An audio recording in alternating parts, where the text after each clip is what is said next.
Hello everyone, कैसे हैं आप सब लोग। मेरे से बहुत सारे स्टूडेंट्स ने पूछा था कि सर आपका शेड्यूल कैसे रहेगा अनअकैडमी में, आप कौन कौन से सब्जेक्ट पढ़ाएंगे। आपने अभी तक हमारे को ये नहीं बताया है। So let me tell you that. So एक बार मैं एक नई स्लाइड लेता हूँ, उसमें मैं आपको समझाता हूँ। देखो भाई, जनवरी 18 से मैं प्लस कोर्स की बात करूंगा, जो हमारे पेड बैचेस होते हैं मैं उसी की बात करूंगा। Okay, so 18th of Jain से मैंने आप लोगों के लिए डिस्क्रीट मैथमेटिक्स का कोर्स लॉन्च किया था। सो ये जनवरी में वो चला है, फेब और मार्च, तो ये 31st ऑफ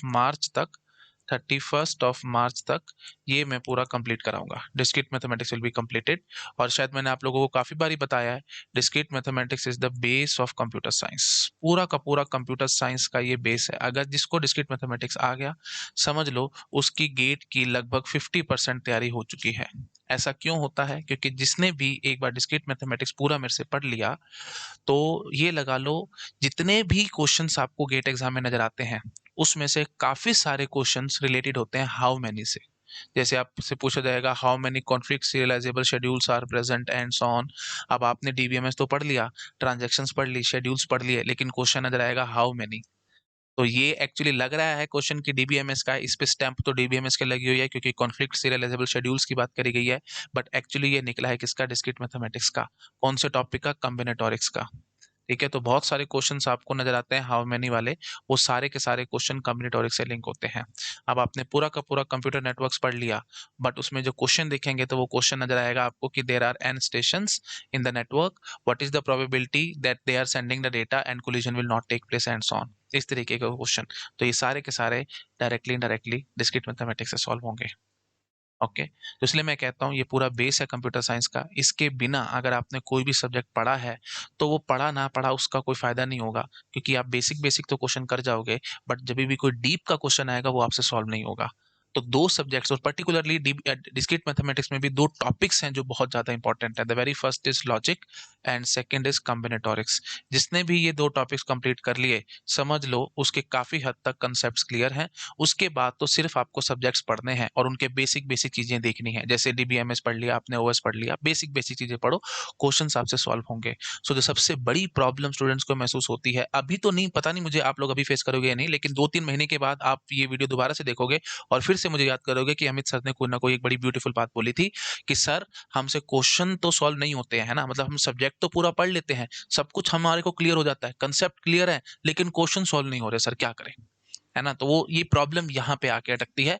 आपका लॉजिक वीक है और कॉम्बिनेटोरिक्स वीक है, क्योंकि गेट के क्वेश्चंस लगभग इन्हीं दो चीजों के इर्द गिर्द घूमते हैं। ठीक है, अब जैसे आपने टीओसी पढ़ लिया, है ना, टीओसी पढ़ लिया और उसमें आपने एक चीज पढ़ी कि जो भी फाइनाइट लैंग्वेज होती है वो रेगुलर होती है। तो हम इसको लॉजिक स्टाइल में लिख देंगे, फाइनाइट इंप्लाइज रेगुलर। ठीक है, तो ये एक वन वे थ्योरम हो जाएगी। अब क्वेश्चन गेट में कैसे आएंगे, इनको टेस्ट करेंगे ना, उनको बोलेंगे कि every regular language is finite, वो ऐसे घुमा के दे देंगे आपको। फिर आपसे पूछेंगे अगर लैंग्वेज फाइनाइट नहीं है तो वो रेगुलर नहीं होगी, है ना। फिर आपसे पूछेंगे कि अगर लैंग्वेज रेगुलर नहीं है तो वो फाइनाइट नहीं होगी। तो कौन सा ठीक है कौन सा गलत है, आप घूम जाओगे तुम इसको क्वेश्चन को देखते ही कि पता नहीं क्या पूछ लिया, है ना। और ये तो मैं लॉजिक स्टाइल में लिख रहा हूँ तो जल्दी जल्दी लिख देनी, तो प्रॉपर इंग्लिश में लिखा हुआ आएगा कि if language is finite then it is regular, which of the following statement is true, सीधा। If language is finite it is regular, आप बोल दोगे ठीक है। If language is regular then it is finite, तो आपको कंफ्यूजन होएगा कि अगर रेगुलर है तो फाइनाइट होनी चाहिए क्या, ऐसे तो नहीं है। फिर आपको काउंटर एग्जांपल सोचना पड़ेगा कि ए स्टार, ये ए स्टार तो है जो कि रेगुलर तो है लेकिन फाइनाइट तो नहीं है, तो इसका मतलब ये स्टेटमेंट तो फॉल्स है।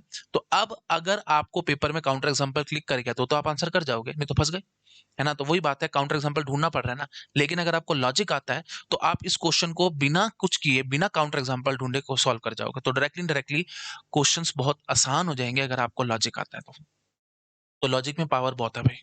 ठीक है, तो इसलिए मैं हमेशा, और पूरा टीओसी में, पूरे टीओसी में हम इतनी थ्योरम्स पढ़ेंगे दुनिया भर की, वो सारी की सारी मैं लॉजिक से लिंक करता चला जाऊंगा और बहुत मजा आएगा, बिलीव मी। ठीक है, तो इसलिए मैं कहता हूँ लॉजिक और कमेंट को ढंग से पढ़ो। तो मेरा शेड्यूल भी पढ़ाने का ऐसे ही रहेगा भाई। मैं आपको आज शेड्यूल बता रहा हूँ आपको कि मैं कैसे कैसे पढ़ाऊंगा, तो इसलिए मैं सबसे पहले डिस्क्रीट मैथमेटिक्स आपको करा रहा हूँ ताकि आपका एक बेस बेस बन जाए प्रॉपर कंप्यूटर साइंस के रिलेटेड। तो 31st मार्च तक ये चलेगा और अराउंड 80 आवर्स मैं इस पे दे रहा हूँ। ओके, 80 आवर्स में कोई टीच नहीं करता भाई, मैं पूरा 80 आवर्स इस पे लगा रहा हूँ और बहुत बड़ा और बहुत डीप में जाकर के मैं चीजों को समझाऊंगा। अच्छा जी, इसके बाद 31st मार्च के बाद अप्रैल स्टार्ट हो जाएगा, तो हम उसमें टीओसी स्टार्ट करेंगे। ठीक है, तो मैं टीओसी स्टार्ट करूंगा अप्रैल में। तो अप्रैल एंड में 2 महीने हम टीओसी को देंगे, तो अप्रॉक्सीमेटली 60 आवर्स में टीओसी को दूंगा। और टीओसी क्यों करा रहा हूँ डिस्क्रीट मैथमेटिक्स के बाद, क्योंकि जो भी आप डिस्क्रीट मैथमेटिक्स में पढ़ोगे उस सब चीजों को अप्लाई करना मैं टीओसी में आपको सिखाऊंगा। तो हो सकता है आपने डिस्क्रीट मैथमेटिक्स पढ़ लिया और फिर भी आपको क्वेश्चंस करने में थोड़ी थोड़ी दिक्कत आ रही है एंड सो ऑन, लेकिन जब आप टीओसी कंप्लीट कर लोगे उसके बाद मैं गारंटी लेता हूँ एक एक सवाल आपसे सॉल्व होना शुरू हो जाएगा, डिस्क्रीट मैथमेटिक्स का भी और टीओसी का भी। मैं इतनी अच्छे से इन दोनों सब्जेक्ट्स की लिंकिंग करके दिखा दूंगा तुम्हारे को। ठीक है, ये बहुत अच्छे से लिंक होंगे। तो जो जो चीजें लॉजिक में मैं आपको पढ़ाऊंगा, जो जो कंसेप्ट मैं आपको पढ़ाऊंगा, सारे अप्लाई कर दूंगा टीओसी में। तो इट्स जस्ट लाइक दैट कि आपने एक थ्योरी पढ़ी और उसकी एप्लीकेशन कर रहे हो, तो थ्योरी में सारी डिस्क्रीट मैथमेटिक्स में कर रहा हूँ और उसकी सारी की सारी एप्लीकेशन आपको टीओसी में करके दिखा दूंगा। तो जो कम्बिनेटोरिक्स पढ़ाऊंगा, जो लॉजिक पढ़ाऊंगा, वो सारा कुछ टीओसी में अप्लाई करके दिखाऊंगा आपको। बिलीव मी, आप बहुत एंजॉय करोगे चीजों को। ठीक है, तो 60 आवर्स में इसको दूंगा, अप्रैल एंड मई इसमें जाएगा। उसके बाद टीओसी के बाद वी आर फ्री, आप जो भी सब्जेक्ट्स कहेंगे मैं करा सकता हूँ, बट जो मैंने टेंटेटिव शेड्यूल बनाया है उसके अकॉर्डिंग हम स्टार्ट कर सकते हैं सीएन।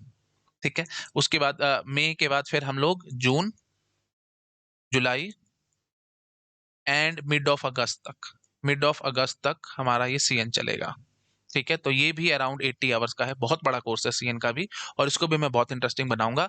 अगर आपको देखना चाहते हो कि मैं सीएन कैसा पढ़ाता हूँ, तो आप यूट्यूब पे चेक कर सकते हैं। मैंने रिवीजन क्लासेस ली थी हमारे यूट्यूब चैनल पे, अन अकेडमी के चैनल पे आप देख सकते हैं।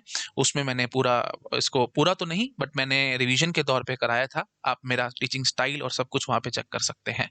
तो इसको मैं 80 आवर्स के अराउंड दूंगा, तो मिड ऑफ अगस्त तक हमारा सीएन चलेगा। ठीक है जी, सीएन के बाद हम लोग शिफ्ट हो जाएंगे डीबीएमएस पे। ठीक है, तो अगस्त के बाद फिर मिड ऑफ अगस्त था हमारे पास, mid of August mid of August से लेकर के September and mid of October तक। ठीक है, तो अराउंड 60 आवर्स का कोर्स ये होगा, डीबीएमएस चलेगा मिड ऑफ अक्टूबर तक। अच्छा जी, उसके बाद फिर हम लोग डिजिटल स्टार्ट कर सकते हैं। तो डिजिटल हम लोग स्टार्ट कर देंगे मिड ऑफ अक्टूबर से। तो ये लगा लो अक्टूबर और नवंबर, डिजिटल बहुत ज़्यादा बड़ा सब्जेक्ट नहीं है। तो मिड ऑफ अक्टूबर और नवंबर, तो टिल नवंबर, तो नवंबर तक मैं लिख देता हूँ, मिड ऑफ अक्टूबर से नवंबर तक। ओके, मिड ऑफ अक्टूबर से नवंबर तक ये हमारा अराउंड 40 to 50 आवर्स का ये कोर्स बनेगा डिजिटल का। ठीक है, it is not that big but इसमें क्वेश्चंस आ जाते हैं काफी, और ये भी काफी हद तक बेसिक कंसेप्ट्स आपके क्लियर करेगा। ठीक है जी, तो नवंबर तक हमारा ये कंप्लीट हो जाएगा, और उसके बाद हमारे पास एक दिसंबर का मंथ बचेगा। उसमें हम लोग देखेंगे, और टेंटेटिव शेड्यूल में तैयार करूंगा कि हम और आगे क्या क्या ले सकते हैं, है ना। और ये भी अभी शेड्यूल टेंटेटिव है, इसके अलावा कुछ एक्स्ट्रा सीरीज और वो सब चीजें, मतलब रिवीजन सीरीज होगी, पीवाईक्यू सीरीज होगी, वो भी मैं काफी हद तक चीजें आपको प्लस में लेकर के आता रहूंगा धीरे धीरे साथ साथ। और यूट्यूब पे हमारा चलता ही रहेगा, है ना। और जो फ्री क्लासेस चल रही हैं वो भी आप शायद देख रहे होंगे। तो मतलब जो यू कैन से टॉपिक्स हैं, कंसेप्ट्स हैं, उस पे मैं बहुत जोर दूंगा और आपको चीजें कराता रहूंगा। तो अगर आप प्लस का कोर्स लेना चाहते हैं तो बिना किसी टेंशन के, बिना किसी वरी के आप ले सकते हो। आज लास्ट डे है, आज देख लो भाई, 30% ऑफ मिल रहा है। इसके बाद इस तरीके के ऑफर्स आपको बार बार नहीं मिलेंगे, ऐसे मौके आपको बार बार नहीं मिलेंगे। और अगर आप एनरोल कराना चाहते हो तो आप कोड लगा सकते हो खुराना सर। खुराना सर अगर आप लगाएंगे तो आपको 10% ऑफ भी मिलेगा और मेरी पर्सनल गाइडेंस भी मिलेगी।